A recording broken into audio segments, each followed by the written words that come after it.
É a maior goleada internacional de um clube nordestino, né? Foi 6-0 e aí superou o 5-0 do Sport sobre o Alianza Lima na Libertadores, o 5-0 do Bahia sobre o Guabirá na Sul-Americana, que era até então as maiores goleadas. Então, assim, o feito histórico já foi quebrado, né? 6-0 e poderia ter sido até mais, assim, né? Antes de entrar na partida em si, até porque eu acho que a partida a gente vai comentar por comentar, né? Porque, digamos, é o protocolo aqui, porque na prática realmente foi um jogo muito tranquilo, tanto que para início de jogo, né? Assim, o Dorival poupou muitos jogadores, né? Não tinha o Vina que tá machucado, a gente não sabe ainda quanto tempo vai levar para voltar. E aí ele fez ali uma mesclagem, né? Por exemplo, deu uma continuidade para o Marcos Vitor, trouxe de novo o Luiz Otávio para ganhar um pouco mais de ritmo, trouxe mais uma vez os laterais, que por enquanto hoje são reservas, mas que podem entrar talvez em outros jogos, acho que dependendo da situação, Nino, Vitor Luiz. E esse era um jogo que, assim, a gente já sabia que o grande problema da tabela nesse meio de semana é porque o Ceará teria que jogar pressão para o Independente, porque o ideal seria os dois jogos no mesmo horário, né? Para cada gol que saísse, jogasse a pressão para um lado ou para o outro, para a gente ver o que aconteceria. Como o Ceará jogava primeiro, então o Ceará teria que fazer um bom placar para jogar a responsabilidade para o Independente. Então, com o 6-0, Lucas, a gente vai até falar no final aqui da nossa live todas as situações do que é que o Ceará precisa, exatamente toda a matemática. Mas, para o início do jogo, eu acho que o Dorival conseguiu fazer duas coisas que eram muito importantes. A primeira, conseguir segurar o time, né? Boa parte do time principal. Então, o João Ricardo não jogou, né? Michel Macedo, Pacheco e tal. Alguns jogadores, quer dizer, o Pacheco até entrou ali no intervalo, mas durante o segundo tempo, mas deu para poupar boa parte das peças que o Ceará tem e conseguiu dar ritmo a alguns jogadores. O próprio Richardson também, que tá voltando agora, né? Segundo o jogo dele, tinha entrado no jogo do Flamengo. E aí, a segunda coisa, fazer o placar, que obviamente obrigaria o Independente a fazer um resultado elástico na quinta-feira. Então ele conseguiu cumprir essas duas metas. No time que começou, eu achei interessante ele dar uma continuidade para o Yuri Castilho, né? Acho que a gente tinha falado aqui da outra vez, eu e o Léo, de dar uma continuidade para ele. Ele vinha crescendo em alguns jogos, então era uma oportunidade para ele. O Kleber voltava a ser titular.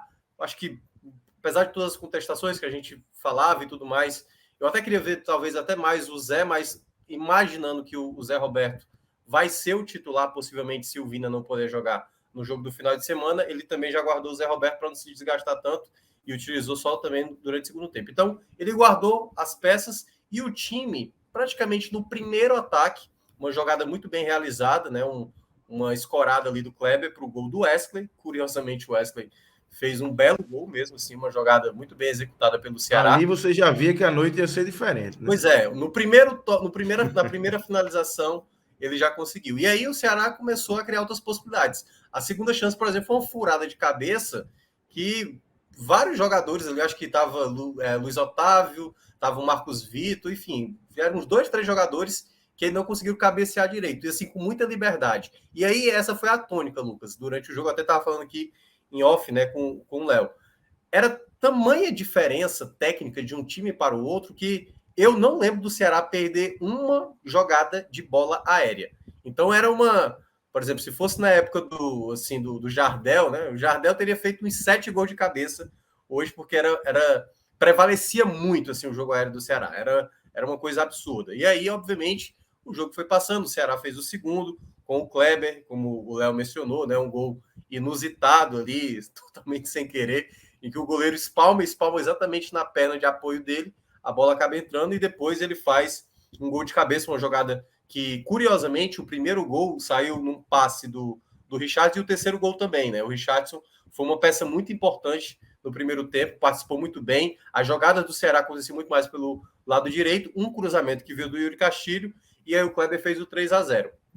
Deu para ver que o Dentinho, no primeiro tempo, parece ter sentido desconforto, e segundo o Dorival, né, na coletiva pós-jogo, que eu até já dei uma olhada aqui por cima, ele mencionou realmente que ele sentiu ali, então ali para o praxe do Ceará das últimas partidas, sempre tendo um jogador ali reclamando de algum tipo de dor ou lesionado, aparentemente não foi algo muito sério, mas o Dorival, exatamente para não forçar, já o tirou na volta do intervalo, o Ceará já estava com 3-0, E durante o segundo tempo, o começo do segundo tempo, o Ceará dominava as ações, continuava em cima, só que não estava sendo muito efetivo nas finalizações, né? Não estava conseguindo. Tanto é que na hora da transmissão, o narrador estava, acho que o comentarista estava falando que o Ceará até então não tinha finalizado uma bola no gol. E na hora que ele terminou de falar, o Kleber finaliza não no gol, mas uma bola na trave.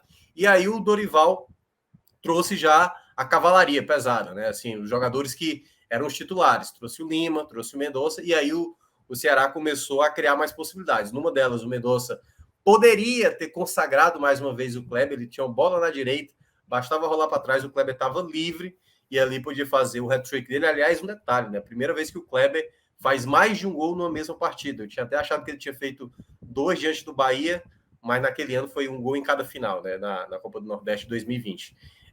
E aí depois, pronto, aí começou a sair os gols. O Mendonça fez um gol ali no cruzamento, se antecipando ali na jogada de escanteio, e depois um gol de cabeça. Ele estava até impedido, mas também não tem VAR, né? E aí fez ali o 5-0.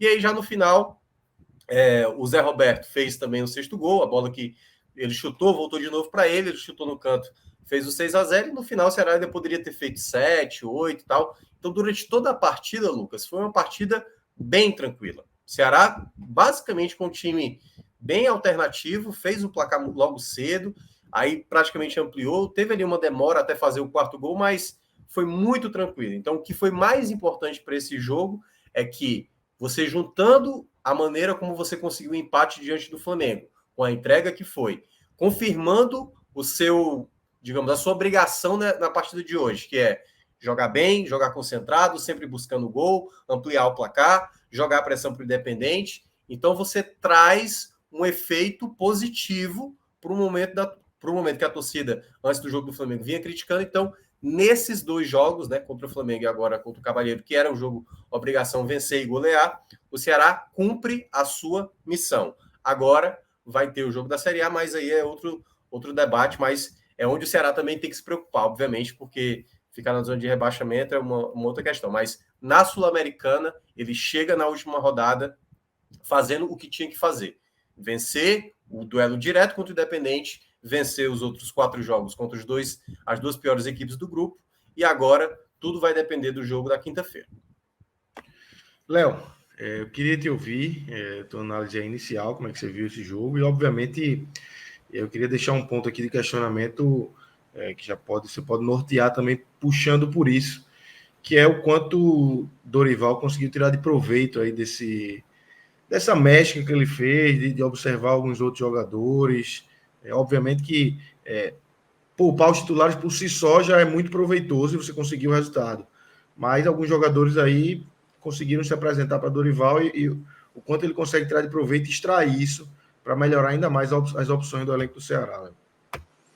Né? Lucas, essa semana eu repeti em várias oportunidades que eu fiz comentários sobre o Ceará atual e até mencionei no último tele que em uma live que eu fiz pré-jogo com o Flamengo, o apresentador lá da live, um flamenguista, perguntou da importância do Dorival e eu já vinha falando e repeti novamente ontem na live do canal Cash que a importância do Dorival nesse momento, além da experiência, além da sensibilidade dele, da experiência em mexer as peças certas, a forma como ele vem conduzindo o vestiário de um Ceará extremamente em ebulição nos bastidores, na parte de administrativa,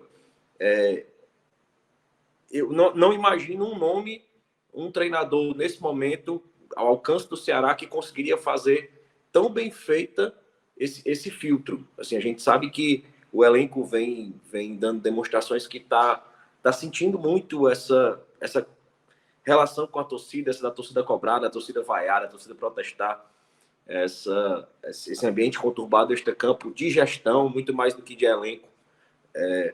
Claro que os fracassos em campo das eliminações para Iguatu e CRB ainda respingam, mas eu acho que hoje é muito mais uma situação de diretoria, assim, com um sentimento de que aquelas eliminações não foram calafetadas da forma correta. A gente viu algumas mudanças, mas cabeças entregues em bandejas para mais um cala-boca do que propriamente mudanças efetivas que corrigiriam o rumo do futebol do Ceará. Mas eu acho que o Dorival foi muito habilidoso nisso, assim, principalmente em criar um ambiente mais propício, mais calmo, e a sensibilidade do Dorival em escolher as peças, dosando quem ele precisava dar confiança, dosando quem ele precisaria poupar, dosando o momento de um DM cheio. Eu acho que ele liberou muito o perfeito assim, nisso, nas escolhas que ele foi fazendo para o elenco.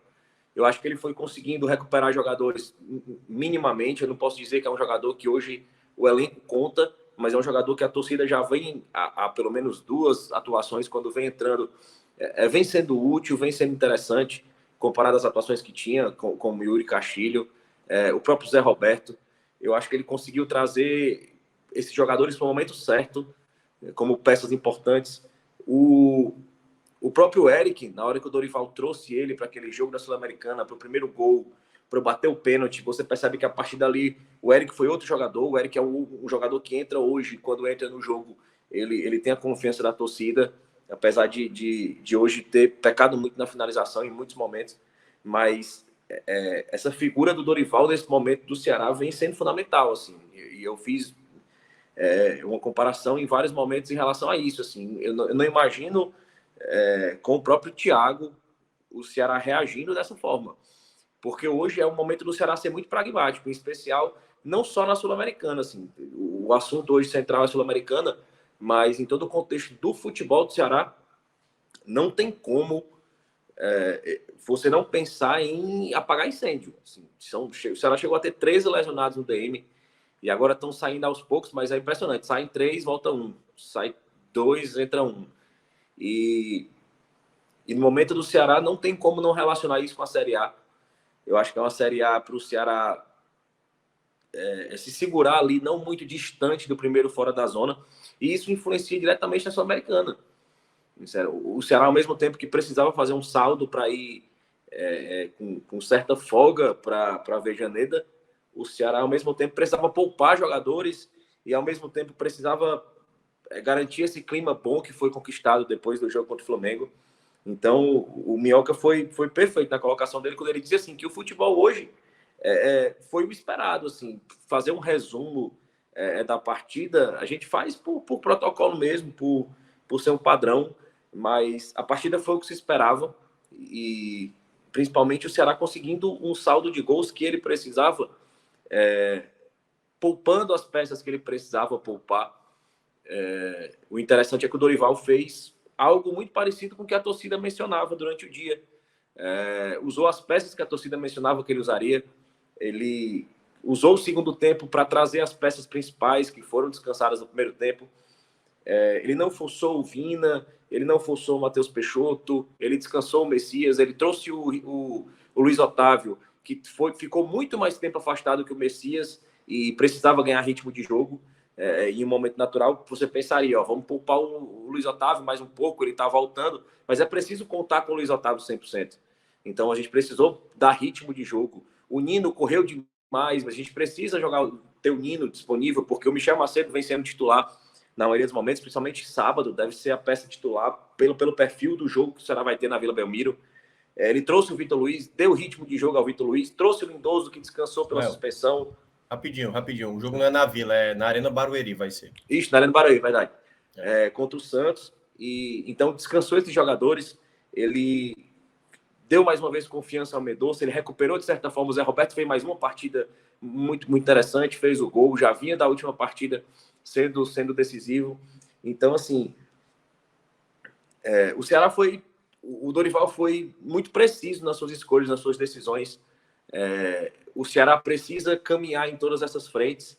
É uma coisa que muito foi falada assim, aqui no Ceará, que não existia uma competição a ser priorizada, se era a Copa do Brasil, se era a Sul-Americana, o Ceará queria caminhar nessas 3 frentes, mas a partir do momento que com esse excesso de lesões, esse planejamento conturbado no futebol, e o Ceará começa a ficar na zona de rebaixamento, entra na zona de rebaixamento da Série A, não tem como você não jogar aquela Sul-Americana entendendo o seu momento, entendendo o seu rendimento, pleiteando algo mais, mas você não olhar com um olharzinho de preocupação ali para a Série A, você não ficar travado em viver aquele momento. Assim. É impossível hoje, a preço de hoje, o Ceará está pensando em quarta-feira contra o Independente.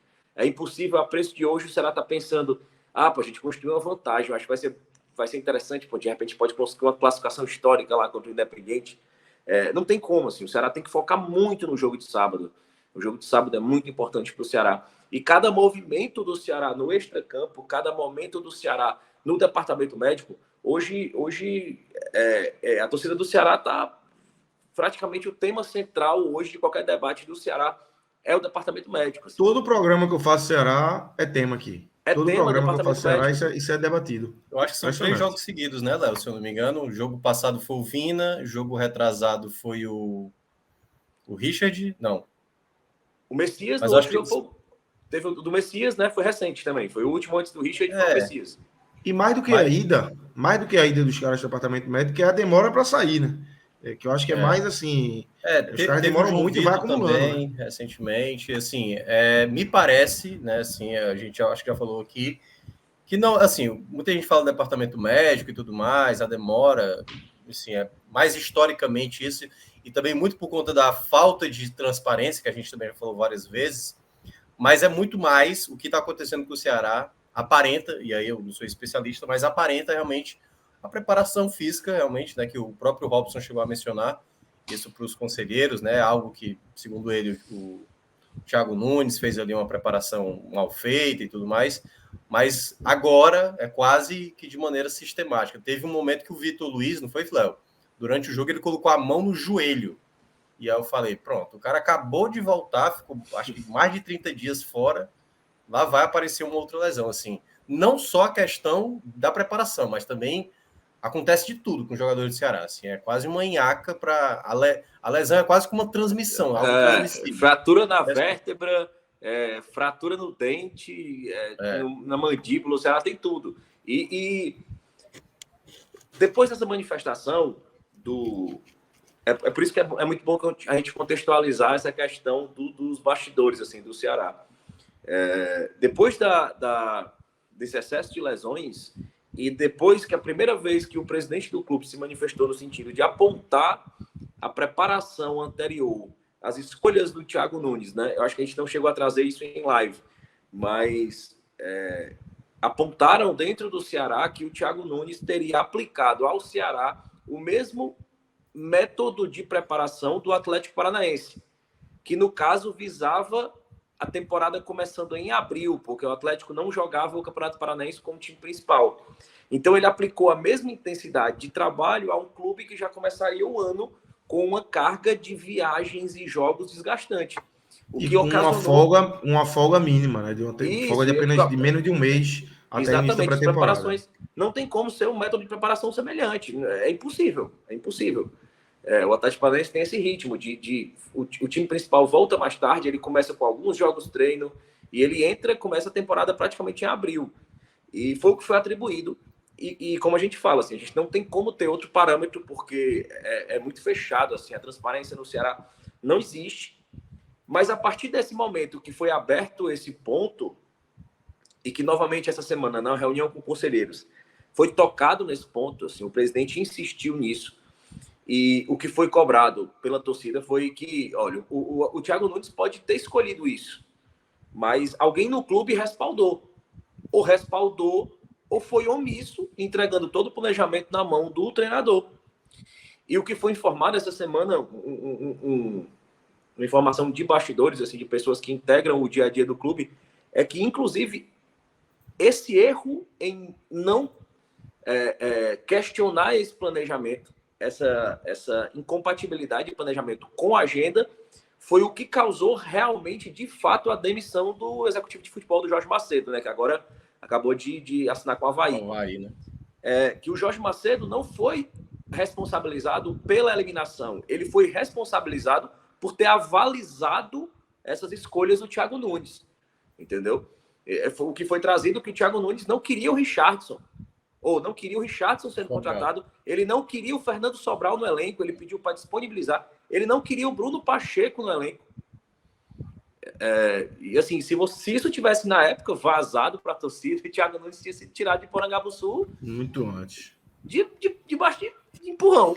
Não tem como, assim. Ele mexeu com peças que a gente sabe que ninguém pode se desfazer do mercado. O Ceará estava recusando negociação de 12, 13 milhões pelo Sobral e de repente o clube dispensar um atleta desse. A gente está vendo que a gente está sofrendo de São Sobral. Então, depois disso, depois dessa confirmação desse fato, realmente os jogadores começaram a voltar do DN, e quando alguns se lesionavam, a gente percebia que eram lesões de desgaste. O Vina sentiu um desgaste na panturrilha e saiu para não agravar. O Richard sentiu uma lesão de desgaste, saiu para não agravar. O próprio Messias fez um teste no vestiário, sentiu desgaste. Não são lesões que a gente... estiramentos longos, como é o caso do Richard, né?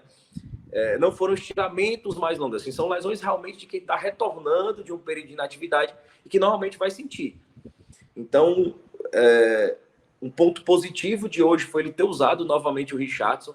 O Richardson a gente já comentou no telepassado, assim, tanto o Minhoca como eu, a gente trouxe para esse debate a importância do Richardson no resultado, no empate contra o Corinthians. Essa virada de chave que o Richardson deu entre os volantes, depois que ele se adaptou ao clube, depois que ele ganhou o ritmo de jogo, 3 anos fora do país, ele vinha sendo essa peça que carregava o jogo, que conduzia, que abria espaço, e ele foi isso contra o Flamengo, e novamente ele foi isso de novo. É muito importante o Dorival ter trazido novamente o Richardson, diante do tempo que o Sobral deve ficar fora. É uma peça importantíssima. Então, repetindo, assim, essa partida, para mim, tem muito mais importância no destaque do papel do Dorival para esse elenco. Do Dorival, um treinador que consegue gerenciar o vestiário, um treinador que consegue conter o ambiente e blindar, ele já é muito importante. Mas quando ele consegue, de certa forma, aplacar uma crise que estava saindo do vestiário, que estava chegando na arquibancada, que estava invadindo a torcida, assim, que estava causando uma ruptura entre a torcida e um time, num time que, historicamente, a torcida carregou o time. Assim, os grandes resultados do Ceará foram com a torcida virando o jogo, como foi contra o Independiente, contra o Flamengo, aquele resultado buscado. Então, assim, é um jogo para destacar objetivo, planejamento e para destacar, principalmente, a importância do Dorival em apagar esse incêndio, assim, estancar essa sangria. Um resultado importantíssimo na recuperação de atletas e por cravar mais uma, como ele diz, assim, passo a passo nesse objetivo do Ceará.